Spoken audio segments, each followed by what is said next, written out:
மகன் தூய ஆவியின் பேராலே ஆமேன். அரசர்கள் முதல் நூலிலிருந்து வாசகம். அதிகாரம் 17, இறை வார்த்தைகள் 22. ஆண்டவரும் எலியாவின் குரலுக்கு செவி கொடுத்தார்.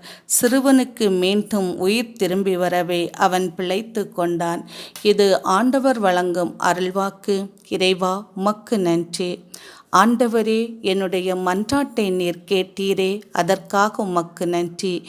தீயோர் கையினின்று எம்மை விடுவித்து பாதுகாத்து கொண்டீரே, அதற்காக உமக்கு நன்றி. குயவன் கையிலுள்ள களிமண்ணைப் போல நாங்கள் ஒவ்வொருவரும் உம்முடைய கையில் இருக்கின்றோமோ, அதற்காக உமக்கு நன்றிகள் ஏசப்பா, நன்றி. எல்லா வேதனைகளையும் சோதனைகளையும் நீக்கி விட்டீரே, அதற்காக உமக்கு கோடான கோடி நன்றி. எங்களுடைய கால்களை மான்களின் கால்களைப் போல ஆக்கினீரே, அதற்காக உமக்கு கோடான கோடி நன்றிகள் தகப்பனே, நன்றிகள் ஏசப்பா.